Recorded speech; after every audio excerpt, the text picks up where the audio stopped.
Sometimes all it takes to create an experience that's new and exciting is to take a base genre concept and apply it to the right place or situation to make it fly. In theory, the idea of tackling a time management game in the form of getting some recruits through boot camp successfully isn't a bad one.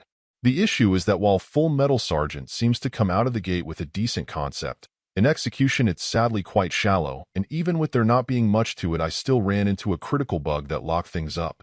Starting with what works, the core concept isn't a bad one. You'll be charged with a group of raw recruits who you'll have 12 weeks to try to get into shape for battle.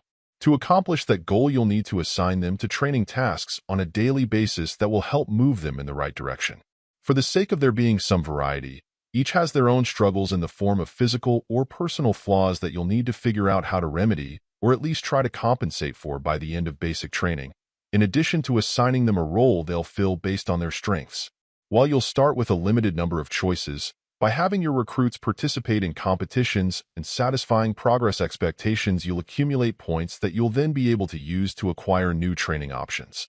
To some degree, this all works well enough, and once you've gone through a run or two, you should be able to apply what you've learned about the ins and outs of how things work to improve your outcomes.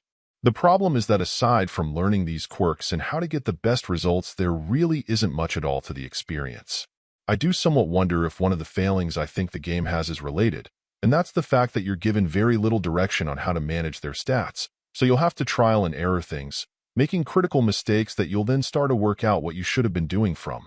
Either way, not everything you're tasked with doing is intuitive as to how to do it properly, and mixing that fact with the lack of depth makes the experience a bit disappointing, especially if you then encounter a critical bug along the way.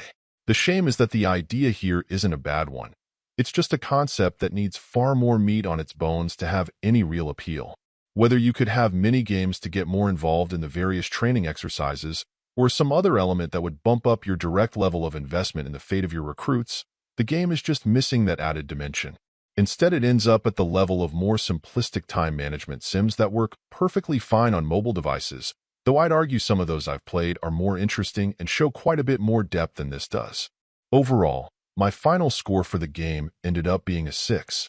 And if you're interested in picking it up, it's currently available on the Switch eShop for $9.99. Thank you for taking the time to listen to this review.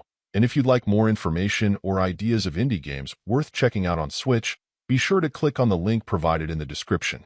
Until next time.